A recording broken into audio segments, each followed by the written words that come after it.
नमस्कार विद्यार्थी मित्रांनो, आजच्या व्हिडिओमध्ये इयत्ता 8वी गणित प्रावीण्य परीक्षा म्हणजेच रामानुजन परीक्षा कोल्हापूर जिल्हा मुख्याध्यापक संघ कोल्हापूर यांच्या वतीनं घेतली जाणारी ही अत्यंत महत्त्वाची परीक्षा आहे। भविष्यामध्ये स्पर्धा परीक्षेसाठी असे प्रश्न अत्यंत महत्त्वाचे असतात।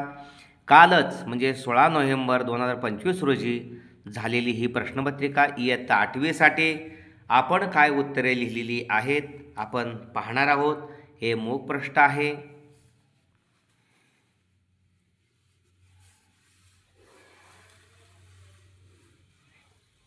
प्रश्न पहिला आहे, खालील प्रत्येक प्रश्नासाठी 4 पर्याय दिले आहेत, त्यापैकी अचूक पर्यायाचे वर्णाक्षर त्या समोरील चौकटीत लिहा। Choose the correct alternative answer for each of the following questions and write its alphabet in the box. 13/99 या परिमेय संख्येचे खालीलपैकी दशांश रूप कोणते?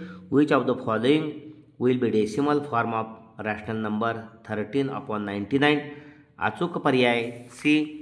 या चौकटीमध्ये त्याचे वर्णाक्षर नोंदवायचे आहे सी, कारण 13/99 बरोबर 0.13 बार, 14/99 असेल तर 0.14 बार, ज्यावेळेला भागिले 99 असेल वरती 2 अंकी संख्या असेल तर 0 वर असणाऱ्या संख्येला बार करायचं।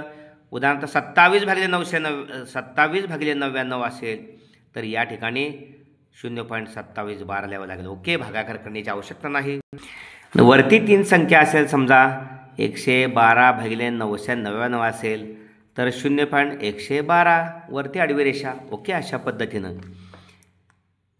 दुसरा आहे, सोबतच्या आकृतीत रेषा AB समांतर रेषा CD, या ठिकाणी कोन EPB हा 3A आहे आणि CQF हा 2A अधिक 45 आहे। म्हणजे 3A आणि इथला 2A अधिक 45 हे व्युत्क्रम कोन, बाह्य व्युत्क्रम कोन आहेत ते एकरूप असतात, त्यामुळे ते समान दाखवायचे। 3A बरोबर 2A अधिक 45, 2A अधिक 45, 2A मागा आला, 3A वजा 2A बरोबर 45, 3A मधून 2A गेला A, 45 अंश, A बरोबर 45 अंश, Aचीच किंमत विचारलेली आहे। अचूक पर्याय नंबर बी, इथं बी। ओके, अशा पद्धतीनं। जर x बरोबर 2चा वजा 1 आणि y बरोबर 2चा वजा 2 तर x अधिक y किती? 2चा x बरोबर 2चा वजा 1 आणि y बरोबर 2चा वजा 2, x अधिक y बरोबर विचारलेला आहे 2चा वजा 1 म्हणजे 1/2 धनघातांक केला, अधिक 2चा वजा 2 धनघातांक केला, 1/2चा वर्ग झाला। NMH साठी अत्यंत महत्त्वाची उदाहरणं आहेत। NMHला हे विचारलेलं सुद्धा आहे गणित विभागामध्ये। 2चा वर्ग 4, 1/2 अधिक 1/4 आलं, छेद सारखा नाही, त्रिकस गुणाकार, 4 × 1 = 4 अधिक बे 1 बे, छेदस्थानी 4 × 2 = 8, 4 × 2 = 6 छेद 8, बे 3 = 6 बे 4 = 8, 3/4 संक्षिप्त देऊन अचूक पर्याय नंबर ए। ओके, इथं ए। सोबतच्या आकृतीमध्ये ABCचा गुरुत्व मध्य या ठिकाणी दिलेला आहे, जी आहे गुरुत्व मध्य, जी हा गुरुत्व मध्य PG's AP विचारले, PG's या ठिकाणी AP विचारलेला आहे। या ठिकाणी त्रिकोणाच्या मध्यगा एकसंपाती असून त्या दोनास 1 प्रमाणात विभागतात, म्हणजे GP 1 असेल तर EG 2 असते। काय विचारले? PG 1 आहे, त्यामुळं 1 भागिले AP 2 आणि 1 3 आहे, त्यामुळे 1/3 लिहावं लागेल। ओके, त्यामुळं 1/3 म्हणजे 1/3, अचूक पर्याय नंबर डी। पुढचा प्रश्न आहे, A अधिक B बरोबर 8 आणि AB बरोबर 12 तर A वजा B कंसाचा वर्ग किती? या ठिकाणी इथंही A वजा B कंसाचा वर्ग आहे। A अधिक B कंसाचा वर्ग बरोबर A वर्ग अधिक 2AB अधिक B वर्ग, हा A अधिक Bचा विस्तार आहे। A अधिक B 8 दिलेला आहे, 8चा वर्ग 64, बरोबर ए वर्ग अधिक बी वर्ग ही दोन पद वर्गाची जवळ देऊया. 2ab दिले 12, 12 दुनी 24. ओके. 64मधनं 24 गेले, 4 4 गेले 0, 7 2 गेले 4 उरले, म्हणजे 40 खुणाची किंमत आली ए वर्ग अधिक बी वर्ग. आता ए वजा बी या ठिकाणी कंसाचा वर्ग विचारलेला आहे, त्यामुळे ए वर्ग वजा 2ab अधिक बी वर्ग, हा जो ए वर्ग अधिक बी वर्ग 40 आपण काढलेला आहे, ए वर्ग अधिक बी वर्ग वजा 12 दुनी 24, 40मधून 10मधून 4 गेले 6, 4मधून 2 1 3 गेला 16, म्हणजे 40मधून 24 गेले 16. अचूक पर्याय नंबर सी आहे, इथं सी. ओके. अशा पद्धतीनं या ठिकाणी ए वर्ग अधिक 34 वजा 72चे अवयव लिहा. Write the factors of A square plus 34a minus 72. या ठिकाणी 72चे स्थिर पदाचे अवयव 36 दोन्ही 72, 36 दोन्ही 72, 36 आणि 2चा फरक 34 येतोय, पण मधल्या पदात चिन्ह मोठ्याला द्यायचं, मागे ए लिहायचं आणि लहान संख्येला अधिक चिन्ह द्यायचं. त्यामुळे याचे अवयव पहिल्या कंसात ए वजा 36 आणि ए अधिक 2, वजा 36 अधिक 2, वजा 36 अधिक 2. अचूक पर्याय या ठिकाणी डी आहे. ओके. अशा पद्धतीनं एफ हा डी वर्गाच्या व्यस्त प्रमाणात बदलतो. डी 4 असेल, एफ 16 असेल तर डी बरोबर 1.6 असेल तर एफ बरोबर किती, हे व्यस्त प्रमाण आहे. व्यस्त प्रमाणामध्ये पहिल्या दोघांचा गुणाकार म्हणजे डी 4 आहे, डीचा वर्ग करावा लागेल, 16 गुणिले 16. व्यस्त प्रमाणामध्ये पहिल्या दोघांचा गुणाकार भागिले तिसरी संख्या म्हणजे उत्तर मिळते. पण या ठिकाणी 4चा वर्ग 16 करावा लागेल, 16 तसंच 16 गुणिले 16 भागिले 1.6, 1.6.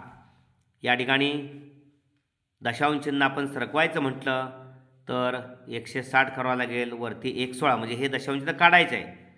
त्यामुळं हे दशांश नेता आलं म्हणजे 16 पूर्ण झालं, त्या बदलाला वरती 0 दिलं, 16 1 16 1 16, 160 मिळालं आपल्याला. ओके.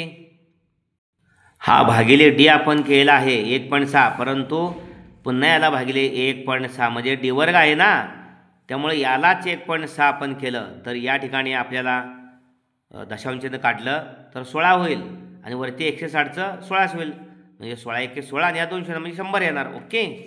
अचूक पर्याय या ठिकाणी नंबर ई. ओके. आणखी एकदा बघा, पहिल्या दोघाचा गुणाकार 16 गुणिले 16. ओके. 16 कुठून आलं, हे 4चा वर्ग आणि डीची किंमत दिल्या एफची काढायची आहे, म्हणजे याला भागिले तिसरी संख्या आपण म्हणतो ना, डी वर्ग करावा लागेल, 1.6 गुणिले 1.6. साहजिकच वरती 160 हे दशांश चिन्ह काढलं, इथं 160 इथलं दशांश चिन्ह काढलं आणि खाली 16 गुणिले 16, एका 16 ने 160ला 16 आणि 10, दुसऱ्या 16 ने 160ला 16 आणि 10, 10 100. अशा पद्धतीनं अचूक पर्याय मिळाले. चौरसाच्या कर्णाची लांबी 6 वर्गमुळात 2 सेमी असेल तर चौरसाचे क्षेत्रफळ किती. मुळात या ठिकाणी चौरसाच्या कर्णाची लांबी, चौरसाचा कर्ण बरोबर बाजू गुणिले वर्गमुळात 2. चौरसाचा कर्ण 6 वर्गमुळात 2 दिलेला आहे, म्हणजे 6 वर्गमुळात 2 बरोबर बाजू गुणिले वर्गमुळात 2ला वर्गमुळात 2 गेले, बाजू 6, बाजू 6, क्षेत्रफळ बाजूचा वर्ग म्हणजे 6चा वर्ग 36. अचूक पर्याय या ठिकाणी सी आहे, 36 सीएम वर्ग, इथं सी. ओके. एका शर्टची छापील किंमत 1600 रुपये आहे. दुकानदाराने तो शर्ट 1360 रुपयास विकला तर त्याने शेकडा सूट किती दिली. या ठिकाणी 1600 रुपये छापील किंमत असताना तो शर्ट 1360 रुपये विकला जातो, म्हणजे 1600 वजा 1360 240 रुपये सूट दिली जात्या, म्हणजे 1600 रुपयाला 240 रुपये सूट, तर शेकडा किती म्हणून 240 भागिले 1600, तर 100ला किती म्हणून गुणले 100. या 2 शून्य गेल्या, 16नं 240ला गुणलं, 24साठी 16 1 16 आणि 24मधनं 16 गेले उरले 8, पुन्हा 80 झाले, 16 85, 15% सूट. अचूक पर्याय नंबर सी आहे. ओके. इथं सी. आणि यातला शेवटचा दोन संख्यांचे गुणोत्तर 5 6 असून प्रत्येक संख्येतून 8 वजा केले तर त्या संख्यांचे गुणोत्तर 4 5 येते. तर त्या संख्यापैकी मोठी संख्या कोणती? दोन संख्यांचे गुणोत्तर 5 6 आहे. प्रत्येक संख्येतून 8 वजा केलं म्हणजे 5 1 6 वजा 6 आणि दुसरी संख्या 6 1 6 आहे. गुणोत्तर घेताना 6 1 6 वजा 6 म्हणजे 5 1 6 छेद 6 1 6. दोन्ही संख्येतून 6 वजा केलं तर आपल्याला संख्या मिळते 4 5 हे गुणोत्तर मिळतं आहे. 4/5 तिरकस गुणाकार करायचा. 4 न 6 1 वजा 6 4 छक्क 24 1 वजा 4 छक्क 24 बरोबर 5 5 25 वजा 30 5 5 25 1 ओके 25 1 वजा 30. आता या ठिकाणी 24 1 हा 25 1 घ्यायचा म्हणजे 25 1 मधनं 24 1 गेले उरला 1 उरले आणि वजा 30 मागं आणले. वजा 14 पहिला आहे तिथं सो सॉरी साईचूक 24 पहिला आहेच वजा 24 आहे आणि वजा 30 मागं आले अधिक 30 30मधनं 24 गेले 6 उरले 1 बरोबर 6 1 बरोबर 6 5 1 आणि 6 1 मुळीचा संख्या आहे. 5 1 म्हणजे 6 पंचे 30 आणि 6 1 म्हणजे 6 6 36 यामध्ये मोठी संख्या 36 आहे. सो सॉरी आपण 8 वजा केलं. प्रत्येक संख्येतून आपल्याला 8 वजा करायचे आहेत. त्यामुळं 5 1 छेद 6 1 त्यामधून वरती वजा 8 खाली पण वजा 8 5 1 वजा 8 आणि 6 1 वजा 8 आपल्याला मिळते गुणोत्तर 4 5 4/5. आपल्याला तिरकस गुणाकार 5 1 न 5 1 वजा 8ला 5 5 25 1 वजा 8 पंचे 40 बरोबर तिरकस गुणाकार 4 छक्क 24 1 आणि वजा 4 8 32 24 1 मागाले 25 1 वजा 24 1 1 1 वजा 32 वजा 40 पलीकडे गेले अधिक 40 40मधनं 32 गेले 8 100ची किंमत 8 आली. इथं काय होणार 5 1 म्हणजे 5 गुणले 8 40. इथं काय होणार 6 8 48 8 संघ 48 45 40 आणि 48 यापैकी मोठी संख्या 48. अचूक पर्याय नंबर सी हा ओके इथं सी. प्रश्न दुसरा आहे अवयव पाडा. 8p घन अधिक 125q घन. 8p घन म्हणजेच 2p कंसाचा घन अधिक 125q घन म्हणजेच 5q कंसाचा घन. ए अधिक बी कंसाचा घन ए घन अधिक बी घन म्हणजे पहिल्या कंसात ए अधिक बी म्हणजे पहिल्या कंसात 2p अधिक 5q दुसऱ्या कंसामध्ये ए घन अधिक बी घन पहिल्या कंसामध्ये ए अधिक बी दुसऱ्या कंसामध्ये ए वर्ग वजा ए बी अधिक बी वर्ग म्हणून मध्ये वजा ए वर्ग म्हणजे 2pचा वर्ग 4p वर्ग ओके. वजामध्ये चिन्ह आहे ह्या दोघाचा गुणाकार 5 दुनी 10pq वजा 10pq आणि अधिक दुसऱ्या पदाचा वर्ग 5q कंसाचा वर्ग 5चा 25 आणि qचा q वर्ग हे याचे अवयव आहेत ओके. 3 गुणांचा प्रश्न आहे. या ठिकाणी याच्या अवयव पाडताना असं केलं तरी चालेल 5q मग चौकटी कंसात पहिल्या पदाचा वर्ग 2p कंसाचा वर्ग वजा 2p गुणिले 5q पहिलं पद गुणिले दुसरं पद अधिक 5q कंसाचा वर्ग 2p अधिक 5q तसंच इथं हे जाता 4p वर्ग वजा 10pq अधिक 25q वर्ग ओके. अशा पद्धतीनं त्यानंतर सूत्राचा उपयोग करून विस्तार करा. युजिंग द फॉर्म्युला एक्सपांड 93 गुणिले 107 100 वजा 7 आणि 100 अधिक 7 100मधून 7 गेले 93 100मध्ये 7 गेले 100मध्ये 7 मिळून 107 ए वर्ग वजा बी वर्ग पहिल्या कंसात त्या दोघांची वजाबाकी दुसऱ्या कंसात त्या दोघांची बेरीज असेल तर पहिल्या पदाचा वर्ग म्हणजे 100चा वर्ग वजा 7चा वर्ग ए वर्ग वजा बी वर्ग 100चा वर्ग वजा 7चा वर्ग म्हणजे 100 वजा 7 पहिल्या कंसात दुसऱ्या कंसात 100 अधिक 7 100चा वर्ग एकावर 4 शून्य वजा 7चा वर्ग 49 त्यामुळे 49 वजा करताना